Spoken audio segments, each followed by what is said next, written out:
one and all, to another episode of the Crooke and Candle podcast featuring me, Ozzy Anteas, and Trejen Anteas. Yep.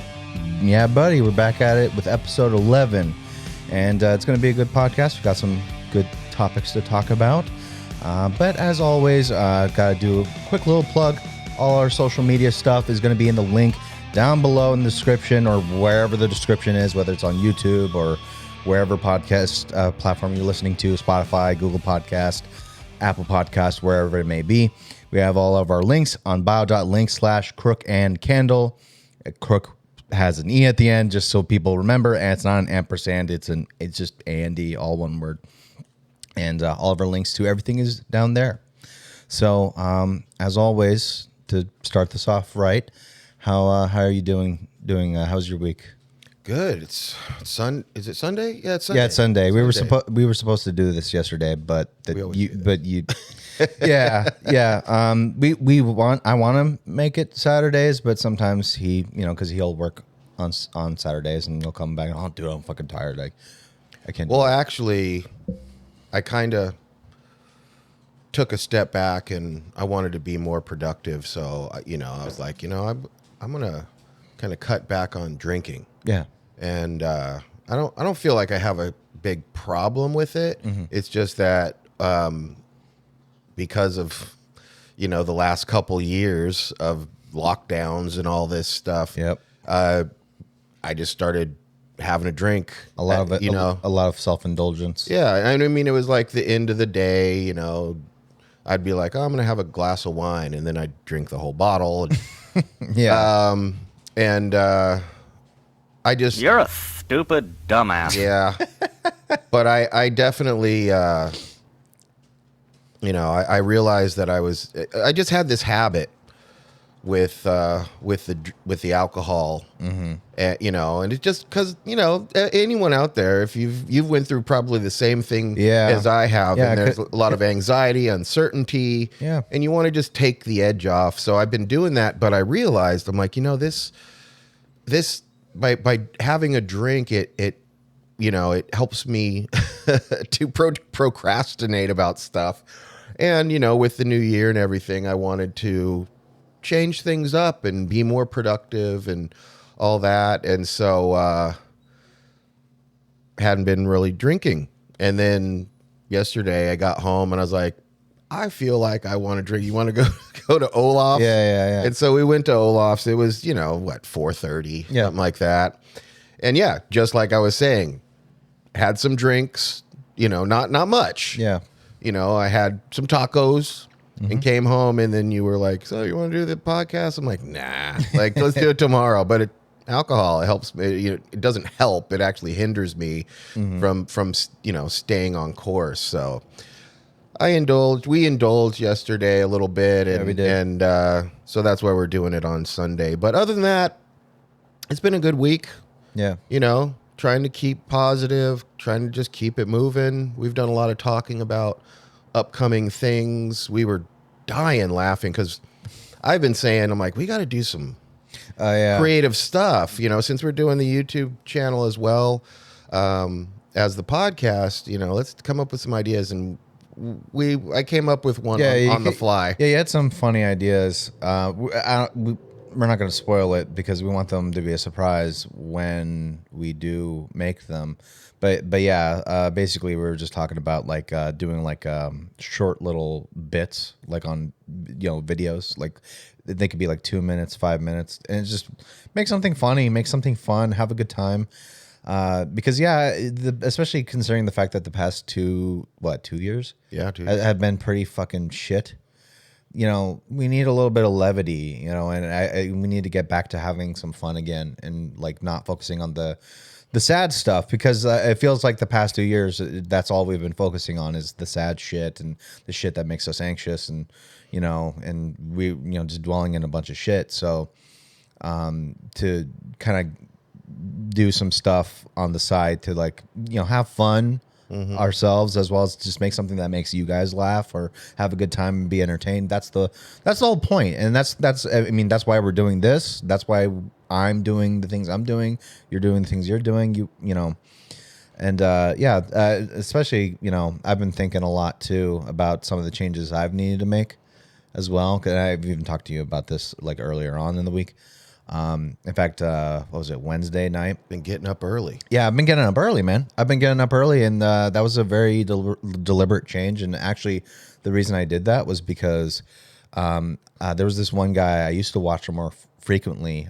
Your Movie Sucks. Who, great channel, by the way, makes really good movie reviews. He just reviews movies, and that's been his thing for like years. And sometimes he'll review obscure movies, or he'll review a movie that's like really, really dumb and shitty, and he'll just make fun of it. And dude works hard. He works really hard. And I remember I was just at work one night, and I ended up, because I have my wireless earbuds that I keep with me, my Sony's, and I was just listening to some YouTube videos or some podcasts or music, and one of the videos I listened to, because he has a highlights channel for all his streams he does, and he basically talked about like because someone asked him like, dude, how do you have the time to do Your Movie Sucks, Adam Plays, which is like a Let's Play thing, streams, and then make music? Like, how do you have time for all this? He's like, what do you mean? I made sacrifices in order to do all that. Like, I get up early. First thing I do is I check my schedule, and then I just plan out the day, and then I just I work on the things I need to do. I don't go out. I don't drink at bars. I don't hang out with friends all the time. Or if I'm hanging out with friends all the time, it's people that are working with me. Right. To and when he was putting it that way, it made me really think, because in fact, it kind of goes back to the conversation we had about the lonely artist thing. Because yeah, like being an artist, especially if you're trying to be successful at it. One of the things that people feel when they're trying to do that, whether it's being creative, running a business, whatever, it means your life has to center around doing that thing in order to get where you are. Because, in fact, I don't know who said it, but no, I think Harris Heller of Alpha Gaming, or Senpai Gaming, I think that's what it's going to be called later on in the year. He made a quick little video on his other channel where he was like, okay, there's two different types of people. There's 9-to-5ers, and then there's ambitious people. 9-to-5ers, what they do is they go to work their 9 to 5, come home, hang out with friends, or hang out with the kids, or their wife or girlfriend, or whatever, and they live their normal fucking life. But then there's the ambitious people. The people that wake up at 4 a.m, they go to the fucking gym, they come back, take their shower, make breakfast, and then they have this whole schedule for the whole day that's centered around doing whatever it is they're doing. And whatever they're doing, they have to make sure it's going towards furthering their ambitions. Yeah, and I would even go as far as to say, if you really have a goal for something, and it requires you not to hang out with your friends as much, right, not to go out and waste time. Right. The only way you're really going to become like the lonely artist, right, is you have the goal, but you're not actively pursuing it. Because it's kind of like someone going, I'm married to my job, or I'm married to my creative process, and so it's like, by spending the time doing your creative process or running your business and focusing on it, you don't have time to be lonely. Right, exactly. It's when you don't do those things, and you're not progressing with your business or your creative process or anything like that, and you're not spending time with friends and stuff like that, that's when you're like, I'm lonely. So yeah, exactly. It's really, and that's the thing too. Like the more you dedicate your time to your craft, like eventually, the more you do it, eventually, I think naturally you'll end up winding up around people that are like-minded, and that's kind of the idea. You want to be, because the last thing you want to do is deprive yourself socially, obviously, but like because like even like me, it's like, because we've talked about being lonely and stuff like that, like, oh, I don't have any friends, all that shit. But it's like, no, I think the reality is, it's just I'm in a different mindset. I have a different mindset, and the things I want to do is just not going to be compatible with all the other people that I am around currently, and they probably wouldn't be the best friends to be around because they would probably, be like, hey, let's go to the bar, let's go to a party. I don't want to do that. Yeah. I want to work on my videos, the podcast. And if it detracts from that, I feel like, in fact, I felt that like years ago too. Like even when I was in Portland, like I would do my video shit or my podcast shit and stuff like that. And sometimes I'll be working on stuff or my music at the time. And I'd be working on that stuff. And sometimes I'll get a call like, hey, you want to hang out? And I'm like, oh God, because I know what that means. It means I'm going to have to spend time away from the thing I'm doing. And that means I'm not getting that shit done. Yeah. Which, and again, it's important to, have a social life, obviously.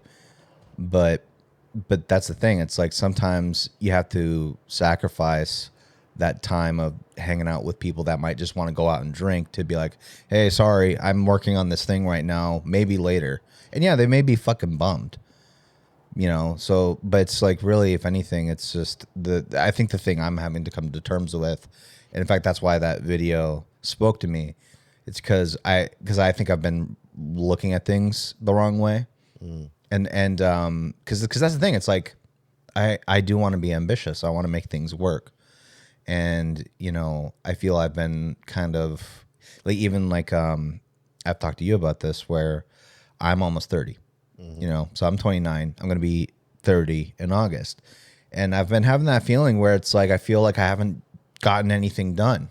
Haven't accomplished what you want. Yeah. So I kind of had this crisis in my head where I'm like, I'm almost 30 and I'm not where I want to be right now.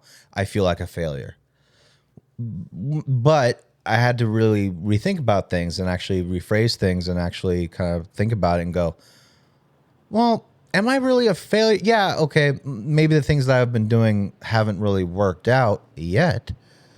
But I've also learned a lot of things and a lot of valuable things, like how to run a podcast and how to edit videos at a pretty good degree.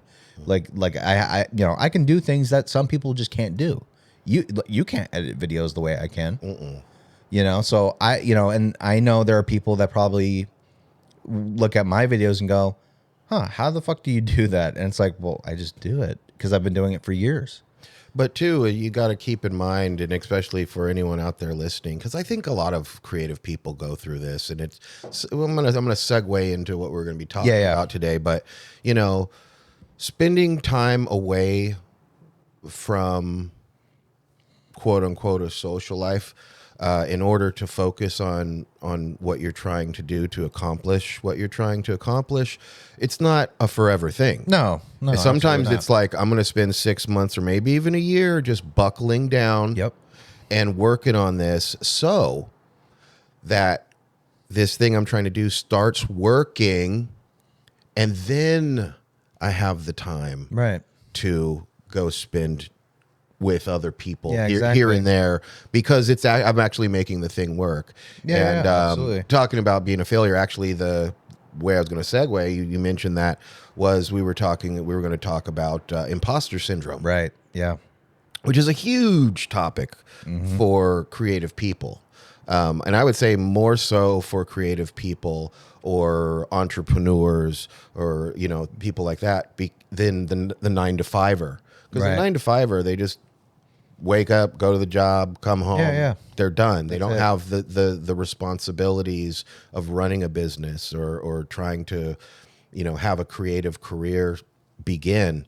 And so if, to anyone out there, I'd love to hear in your comments if you, watching or listening, what have you ever had imposter syndrome? Because I know I have. Right. I know I have. But first, the idea of an imposter syndrome. What is an imposter syndrome? And it really, imposter syndrome is this feeling of not, you start doing something, and you can even do it for a while, but it's this mindset where you go to do your creative thing or run your business or whatever, and you're getting around people, and you kind of feel like a fraud somehow, like you're not good enough, you're not smart enough, you haven't had enough education, so you got this little voice in the back of your head telling you, well, why do you think you're gonna make it? Why do you think you're gonna be successful at it? And it can really hold you back. Yeah. Yeah. And it is a very real thing. And I've dealt with that myself, like around a lot of the other things I've done in my life, whether it be, in fact, a great example would be art. Like when I was drawing a lot more, which I want to get back to that again. Especially now that I'm waking up early, I want to actually dedicate an hour of my time every day to drawing again, because I kind of missed that. I want to do that again. And I do have this time. I do have the time to do it. So maybe in the future you'll see some artwork I do. But yeah, like when I was drawing a lot more back in the day, especially in San Jose and Portland, that was kind of when I was doing art a lot more seriously. Like there definitely would be times where I'm thinking I'm good, or I'm thinking I'm doing good, and I think I can make it. I think I can make it. Then I go on Twitter or DeviantArt or whatever, and I like some of the artists I'll follow, they'll post a piece of art, and it's so fucking good, and it just makes me just feel like I'm a fraud. I'm not gonna be I'm not an artist like this person. There's like that person's an artist. I'm just making, my shit's not nowhere near good at them. What makes me think I'm gonna get to their level, But and it's kind of funny though too, because like when I reflect on those feelings, really I think that a lot of imposter syndrome comes down to two things. It comes down to insecurity about yourself and self-confidence, and not worrying so much about what other people think of what you're doing. But of course, especially when you're younger, you tend to worry a lot more about how people perceive what you're doing, and how they perceive how good you actually are. And sometimes that perception is wrong, and I know it's wrong a lot of the times, because like I've been around people where I would draw shit, and they would go look over my piece of art that I'm drawing on a piece of paper. Oh, that's really good, and it's like, really? It's good? It's like, yeah. And it's like, oh, okay. But it just doesn't register in my head, because like I don't think I'm good. But that's because I didn't have the self-confidence to be like, in fact, I think we've talked about this before, where it's like sometimes, because the angel and devil kind of thing, where it's like you have the angel saying like, yeah, you're doing good, keep doing at it. And then you have the angel and like, no, or the devil, no, you're a piece of shit. You're not good enough at all. Yeah. And that's a very tough thing to shake, and sometimes it takes your whole life. Yeah, actually, so we talked about bringing up this topic, and I ended up reading a really good article by this woman, Valerie Young, and we'll link to this if you want to read though, because it's like 10 things to help you overcome imposter syndrome. And it was funny because she said, I've talked in front of, because she's like one of the world's leading experts on imposter syndrome, Valerie Young, and she's given seminars and talked to thousands of people, and she's like, I'll give them 10 things, and then they'll be like, well, are there any other things? And she's like, I just gave you 10 things. Why do you need more? And well, is there any other things I can do? And she's like, well, first of all, any of the 10 things that I've said, like, have you tried those? And so she ended up saying, I've come down to coming up with three really important things. The funny thing is, when I read the article, I'm like, which are the three things? And she didn't say what they were. So out of the 10 things, I looked at them and I was like, okay, what would I think the top three were? Okay. And again, when I read about imposter syndrome and where it comes from, it says, some people think or there's a theory that imposter syndrome can arise from being raised in a family that, how do I put it? They value achievement above all else. And when I read that, I was like, no, because I've had imposter syndrome and my parents weren't like that. And And then I thought about it, and I was like, wait a minute. My dad and my mom did expect things of me. Almost great thing. You're the first son. You're supposed to be the golden child. Da da da da da. But then I realized they didn't give me anything to help me get to those to that place where I'm successful. Right. So it's very easy for them to be critical of my failures, but they never gave me the things that helped me succeed, but they still expected me to succeed. Right. You know, and so I was like, okay, I guess that does kind of, you know, that's kind of a thing that brought up my own times when I've went through imposter syndrome, especially as an artist, because I wasn't supported as an artist. My dad was like, art, you know, your head's in the clouds and da-da-da. And he was very right-brained person, or left-brained, I can't remember which side it is, but very analytical mind. And I had a very artistic mind. So he just thought I was off, you know, head in the clouds. But anyways, I wanted to talk about the three things that out of that article that I saw that I was like, okay. And the first one was separating facts from feelings. Yeah.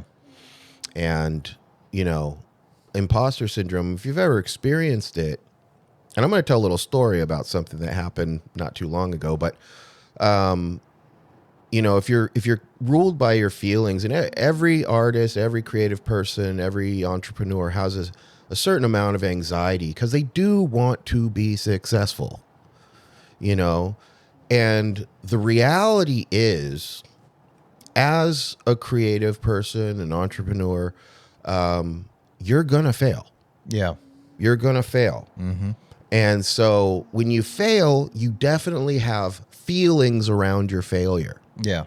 Now, if you let your feelings rule you, that's going to be one of those things where you're like, you know, I should just be a 9-to-5er, you know, because it's too hard.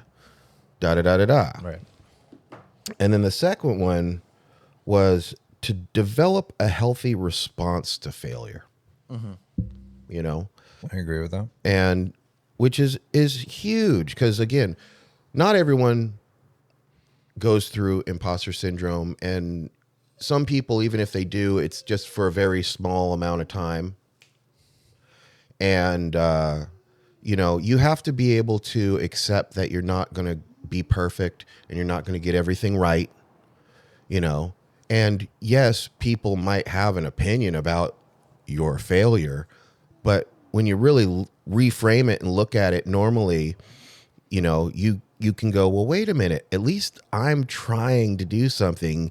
And it's very easy for you to be critical of me, but you don't try to do anything, Right, you know? exactly. So, Exactly. you know, the source of you know, if someone is the source of like trying to put you down because you didn't make it, you know, you have to reframe it.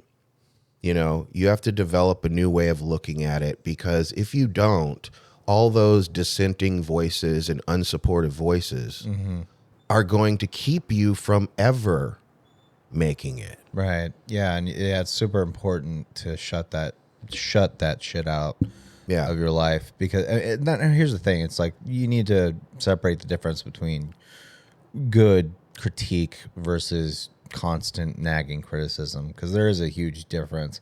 Because here's the thing. There's going to be like whatever it is you do, there's going to be people that are going to shit on you for it. And there's nothing you can do. And as we were talking about, last episode, we ended up, it was either last episode or the one before, but we were talking about, you know, being a creative, being an entrepreneur, and social media. And everyone knows on social media, everyone's going to have an opinion on what you do. Big time. So again, you can't be ruled from it. As a matter of fact, you said, you know, when you're doing your thing and all of a sudden you get a long ass lengthy essay, I don't read you, that shit. You know, because it's you already know what's coming. Yeah, exactly. It's just you have to. Now here's the thing. I remember back in the day, especially on YouTube. Like I remember, I would get comments that were very like bladed, very they would try to jab at you and try to get you to get emotional, and I would at the time, but I was also a lot younger, but eventually, here's the thing, man. In fact, that's the thing. I've engaged in conversations, quote unquote, with people that were just trying to shit on me, and I tried to, be analytical and compare and contrast what I did or said or whatever, or in the video I made, and compare it to what they said. And in fact, there was like a comment I ended up getting on my Angel Cop review for Anime Hole, and it was it was a long ass fucking essay of a comment, and I went over it. And I was like, what the fuck is this guy talking about? And I go through all my whole video to see what he's talking about. So I tried to have this conversation with this guy. Went nowhere. I wasted all my fucking time. Mm-hmm. At the end of the day, that guy just wanted to attribute an uncharitable look at what I was saying that was wrong. And it was, and at the end of the day, it's like, what did I do? I wasted my fucking time trying to argue. What's the Bible verse? Don't cast pearls before swine. Right. Yeah, don't fucking do that. Don't waste your time with people that want nothing to do but to tear you down, or to not even listen to what you're actually saying or doing. And there's listen, as a creative person, you're already going to have your own nagging self-doubt. Oh yeah. Again, that's normal. Mm-hmm. That's normal. So again, reframing stuff, because people are going to be that they're going to do that, especially on social media. Unavoidable. They're just going to, and it's very childish. Yeah. I mean, a lot of times when I look at social media and some of the things on it, it's I'm like, wow, man, because I'm from a generation that didn't have social media for a long time, and kids would just, you show up in a certain shirt that your mom bought you, and look at you, you're dumb, blah blah blah. Right. It's just a shirt. Yeah. You're there to learn. Like, it's not a fashion show. Exactly. But that's the thing is, you're going to get criticism, and you have to learn how to kind of filter that stuff out. And a way of doing that was the third point, which was to develop a new script around who you are and what you're doing. Yeah, exactly. Yeah. You have to be able to, and this is important as an artist, period. Okay, a lot of art is, and it's something that kind of drives me crazy, because I have conversations about what is good art and what is bad art, and so it's subjective, really. Someone could paint red polka dots on a canvas and sell it for $1 million and be famous for that. But it's also true that it's subjective whether that's good or bad, but you also can, it's also subjective that my opinion is your fucking polka dot painting looks like shit. It isn't worth $10,000. So but that's that would be your opinion, and exactly. whoever painted the polka dots might just go like, whatever, not listening to that. Although that's the whole point of when people critique you or in any way critical. Yeah. The normal response, because we do have feelings. We're feeling beings. Yeah. So it could be a good friend. Yep. Who's supportive of what you're doing. And you're like, hey, check out my new video, or check out this new painting I did. And because this has happened to me. I did a painting, and this is way back when I did my first oil painting. I used to, paint in acrylics, but then eventually someone gave me a bunch of oil paintings or oil paints, and I started painting my first oil painting. Yeah. And I'm sitting there working on it. And my girlfriend, D, I won't say her whole name, but okay, she always wanted to be an artist. She wanted to go to art school, but her dad wouldn't let her. So she became a graphic designer, and she always dreamed about being an artist. And then we were dating, and my whole mindset is, I'm an artist. I want to do this. This is my thing. So she wouldn't do art, but boy, could she be critical. Oh, and sure. I'm doing this first painting, and it was kind of like a zombie Catholic cardinal. Yeah. And we'll post it on the YouTube video. Yeah, on the video, I'll make sure to post a picture of it so you know what it looks like. But it was my first oil painting, and I'm almost done, and she walks up, and she looks at it. She's tilting her head, and then she's like, don't you think that hand is a little bit big? Now, she wasn't just trying to piss me off. Mm-hmm. She just had a question. Right. But I immediately took it as, ooh, critical. You know, like, right. It hit, and it's gonna, anyone that's, again, this is someone that was supportive, but it hit me, and I got upset about it, you know? So it's one thing to have people that are critiquing you, and then you get a little defensive. Yeah. You know, which is normal. Yeah. Normal human response. You guys, go lay down. Go lay down. Holly, go lay down. Go lay down, girl. Go lay down. What, you want to be a part of the video? Oh, man. Come here.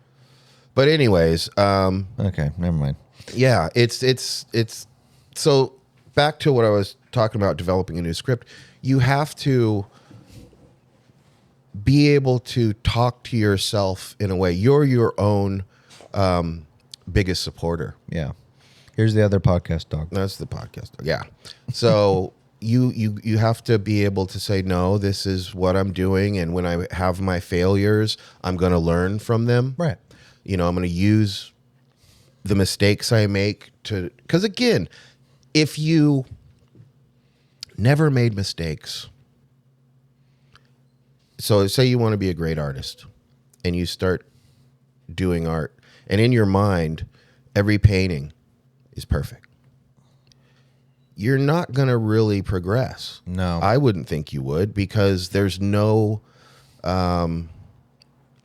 what's the word I'm looking for? Well, there's just no, you learn more often from the mistakes you make, and you remember them. It's kind of like good days versus bad days. If someone came up to you and said, hey, what was the best day of your life? Mm-hmm. And tell me, you know, when it happened and all that. You probably will think, and you're like, the best day. And you might come up with, oh, I saw this sunset when I was in Hawaii or something like that. But if you say to the same person, so for me, this is because people ask me this question as a tattoo artist all the time. What was the worst experience tattooing that you've ever had? And I go, it was Thanksgiving Day, 2003. Yeah. It was about 2 p.m. This is where I was at Area 51 tattoo. You know, like, I remember everything about it. So those are the you're going to remember the things that were hard. You're going to remember your failures. Okay? Which, as much as we might want to not have to remember those things are good. Because of the fact that you can recall these things, you can go, I don't want to go through that again, right, or I want to have a different outcome. So remembering that hardship, right, or that failure, is important in your growth. Yeah, absolutely. In fact, the moment you mentioned that, in fact, I mentioned this. So there's this movie, Whiplash, which you still haven't fucking seen the movie. I know. I've only seen clips. It's on the fucking shelf. Okay. You need to watch that movie. And you too. I'll watch it when I get home today. To the audience, if you haven't seen Whiplash, that's a good movie. Really good movie. I forget the actors' names, but and just as a synopsis to the movie that I know about it is this kid's trying to become a great drummer. A great jazz drummer. Yeah. And his teacher is just a ball breaker. Yeah, he's a dick. Yeah. He's a huge dick, but he means well. He wants to get the best out of his students. Okay. Out of his players, his musicians. And so for those, actually, I don't remember his name, but the dude that played what was it? Fucking he's been in a lot of stuff. He was in Spider-Man. J. Jonah Jameson. Yeah, J. Jonah Jameson. That guy. Yeah. J.K. Simmons was the guy's name. I don't know why I forgot it, but yeah, that's his name. J.K. Simmons. Mr. Yellow M&M. Were you rushing or were you dragging? Peanut head. Are you one of those single tier people? Which one? Pansy ass. Yeah, that guy. So I forget his name. I should know his name. I don't know why I don't. But anyways, there was a scene in Whiplash, and I remember this because it's such a good scene, especially like really thinking about it, where I'm not going to spoil what happens, but eventually the main character goes to this jazz club, and the dude, the teacher guy, J. Jonah Jameson, he's playing on the piano, and he's done with his performance, and he sees the main character in the crowd, and he goes over to him. He's like, "Oh, so you decided to show up and watch me play? How are you doing? You know, blah blah blah. Hey, want a drink? You know." And so they sit down, and I don't remember the whole conversation. In fact, I'm going to put a clip of it and see how much I can get away with it. I'll try to chop it down so it's fair use, but it's a good clip, and in it, he says something very poignant. The teacher to the student, and he says, "There's nothing worse than being told good job." Truth is, I don't think people understood what it was I was doing at Schaefer. I wasn't there to conduct. Any fucking moron can wave his arms and keep people in tempo. I was there to push people beyond what's expected of them. I believe that is an absolute necessity. Otherwise, we're depriving the world of the next Louis Armstrong, the next Charlie Parker. I told you that story about how Charlie Parker became Charlie Parker, right? Yeah. Joe Jones threw a cymbal at his head. Exactly. Parker's a young kid, pretty good on the sax, gets up to play at a cutting session, and he fucks it up. And Jones nearly decapitates him for it. And he's laughed off stage. Cries himself to sleep that night, but the next morning, what does he do? He practices. And he practices and he practices with one goal in mind, never to be laughed at again. And a year later, he goes back to the Reno, and he steps up on that stage and he plays the best motherfucking solo the world has ever heard. So imagine if Jones had just said, "Well, that's okay, Charlie. That was all right. Good job." And Charlie thinks to himself, "Well, shit, I did do a pretty good job." End of story. No bird. That to me is an absolute tragedy. But that's just what the world wants now. People wonder why jazz is dying.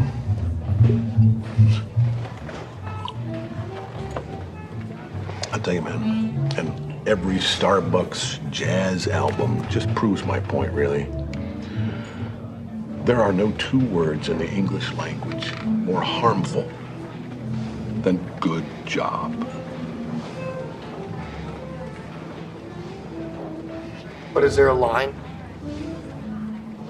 You know, maybe you go too far and you discourage the next Charlie Parker from ever becoming Charlie Parker? No, man, no. Because the next Charlie Parker would never be discouraged. Yeah. And the reason why is because if you're told good job all the time, you'll never improve. Right. Yep. And it's true. Because if you're just getting pats on the back all the time and told, "Hey buddy, good job, you're doing great." You know, like all these empty platitudes, you know, and because I come from the generation of kids where it's like, you know, everyone's a winner. Everyone gets a participation trophy, that kind of shit. But deep down, like we all kind of know that that's not true. But when you're told nothing but good job, oh, you're a winner, everyone's a winner, eventually there's going to be somebody that says, "You're a fucking loser." Yeah, life's going to come at you. Yeah, it's going to come at you real fast, and you may not know how to deal with it. Yeah. Because you're just that criticism is not a bad thing inherently. There are some people that use criticism poorly as a way to just try to tear you down. That's not fair. Yeah.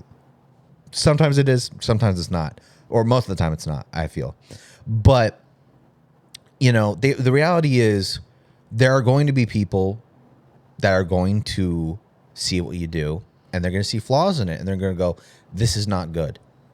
And sometimes they'll be really fucking blunt. Like, this is bad. This is why. And it sounds, it could hurt real bad. Like a stab in the gut. But if you're objective and you're willing to really think about it, and you dig real deep, dig real deep and be painfully honest with yourself, and you compare what they're saying to what you did, you might learn something valuable, and that's important. It's very important, because if you don't, you're not going to get better at all. I'm gonna make a little. As you were talking about that, because I'm a painter. Yeah.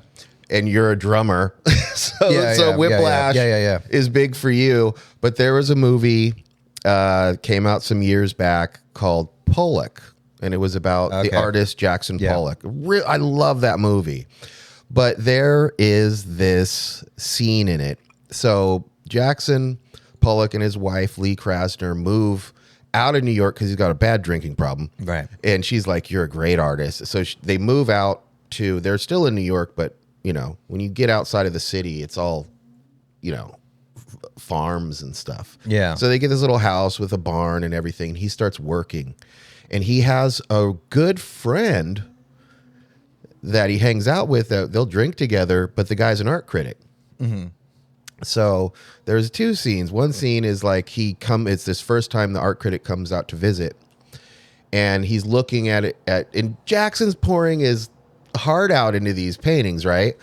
And he's looking around and he's okay. Well, yeah. Then he sees one painting and he's like, that's actually pretty good. Maybe you should just pump out 10 more of those, right? So Jackson kind of took that the wrong way a little bit. And then a little later, they're having dinner. And Jackson's getting drunk.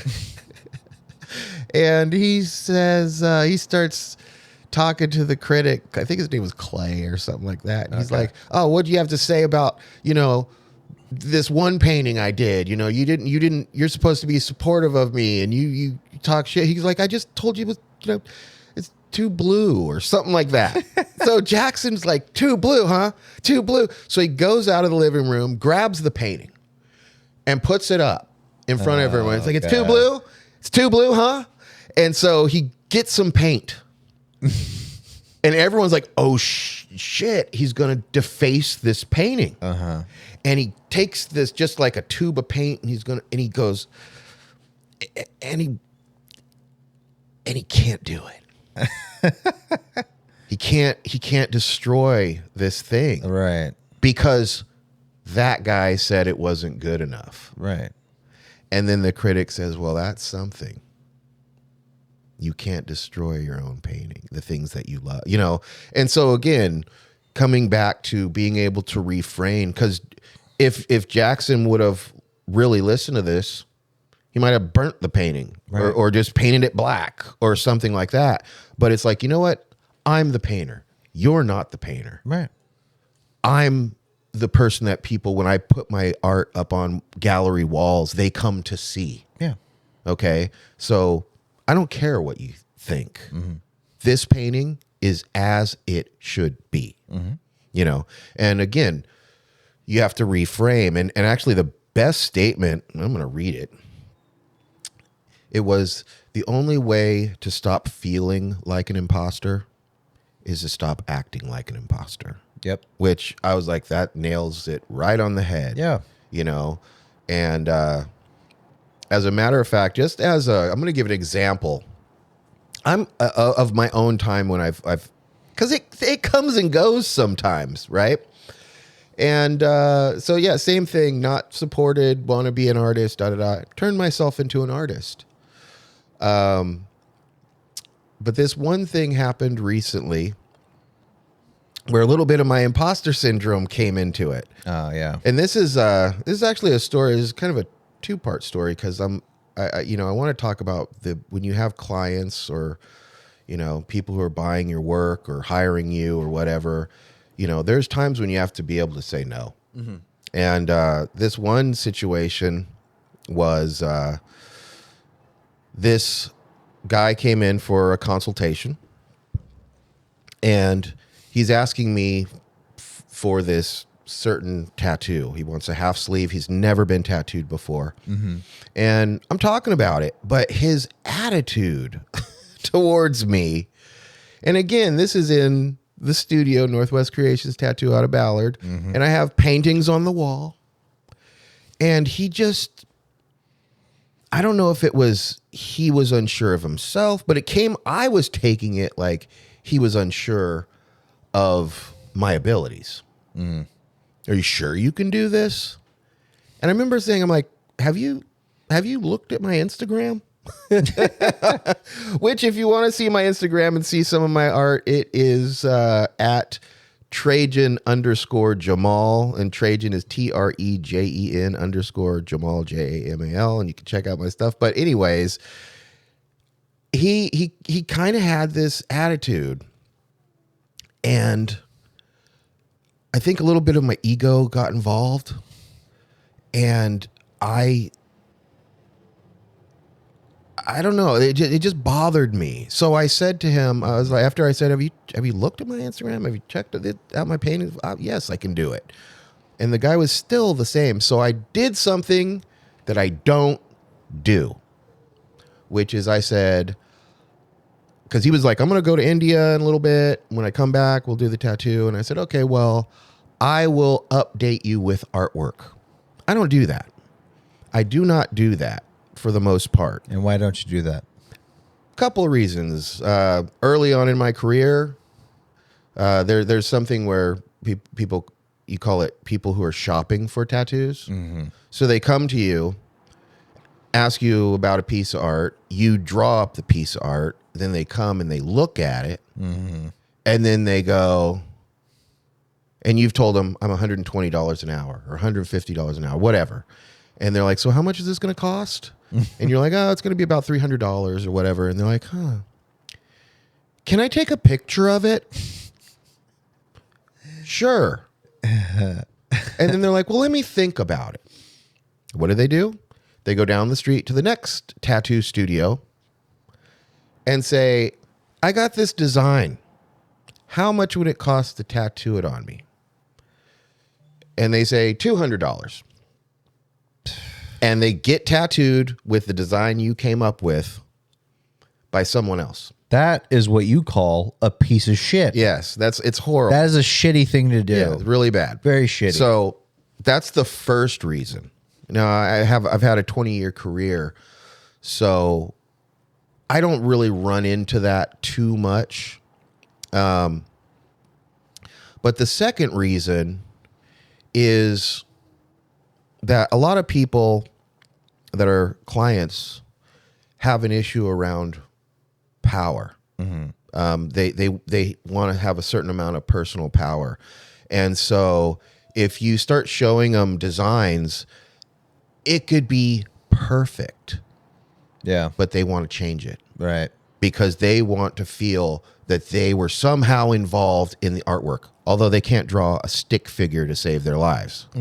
And as a matter of fact, I had a friend who painted houses, and I was telling him that kind of story, and he goes, well, that's why. He goes, first of all, the man of the house, you go to paint a house, there's a husband and wife. The man of the house just wants the place painted. Okay?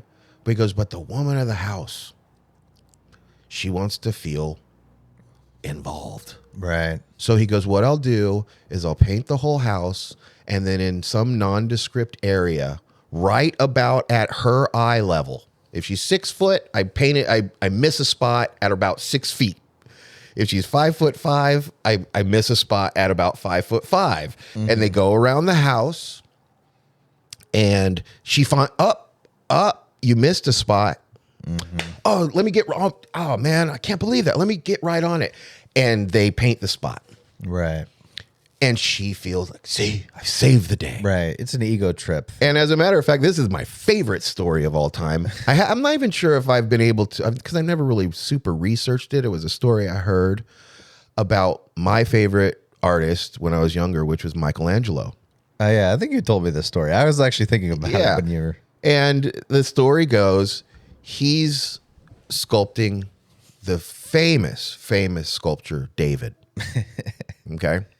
And back in the day when artists did art, they didn't just do art to show in a gallery or anything. It was literally for the church. Right.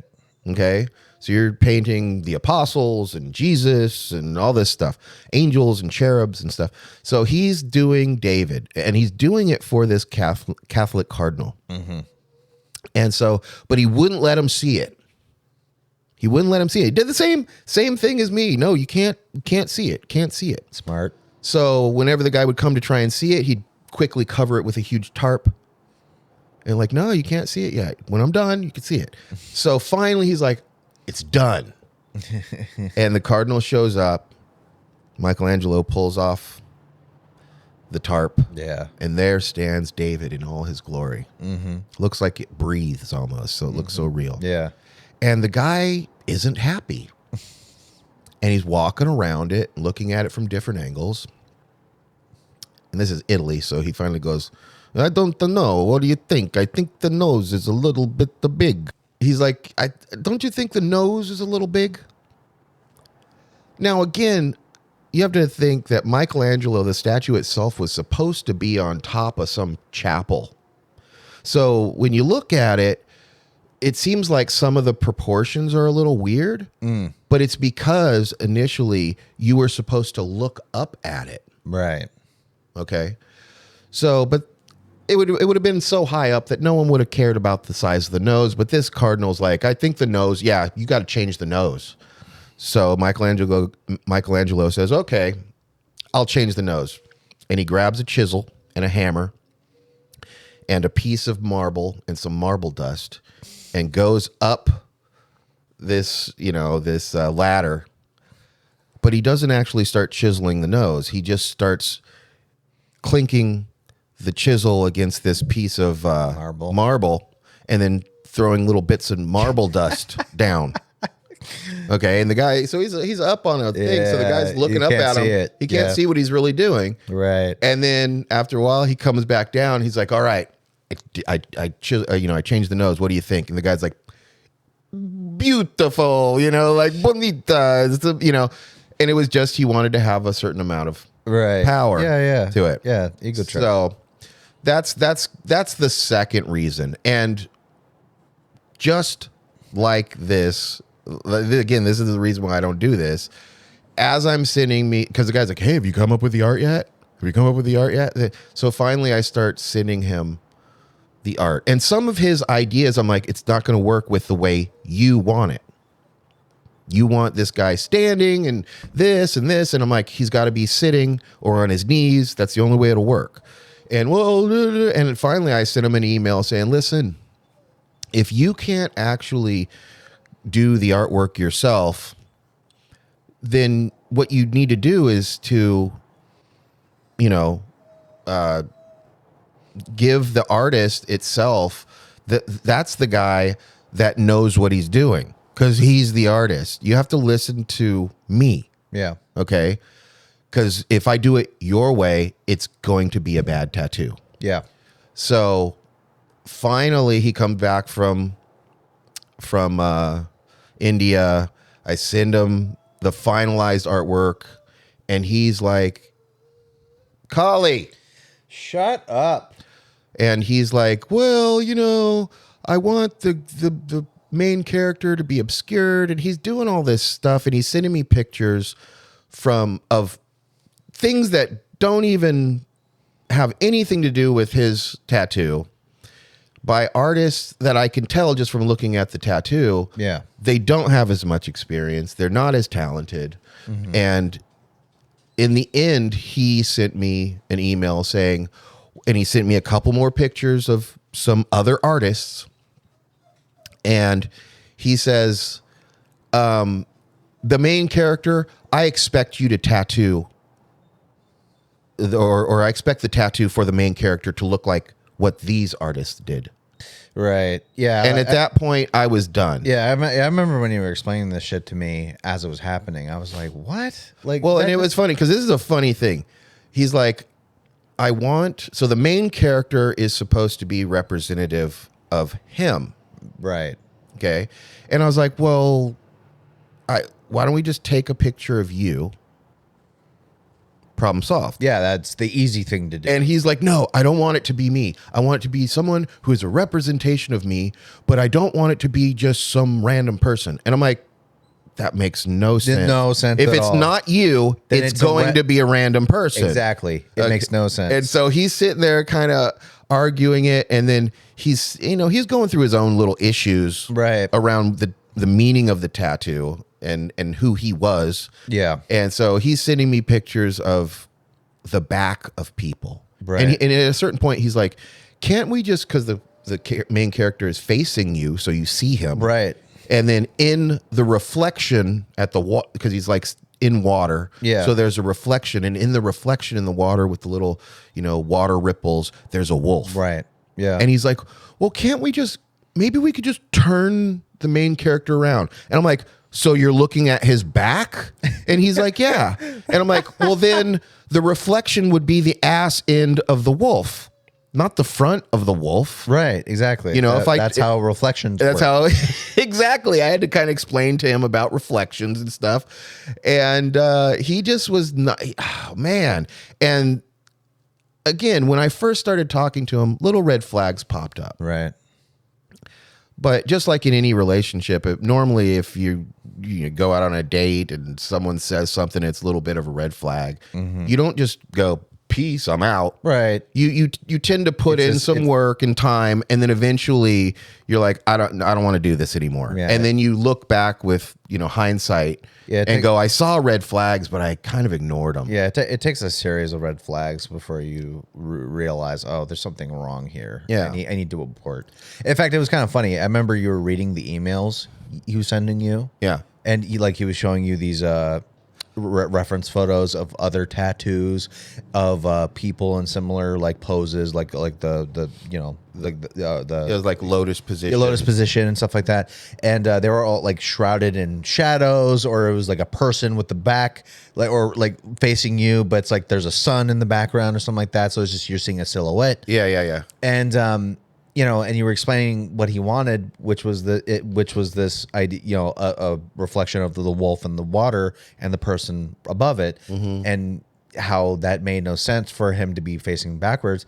And then I kind of put it together, and I think I mentioned to you, wait a minute, this almost sounds like this person has an insecurity about himself, and he's trying to make it seem like it's not.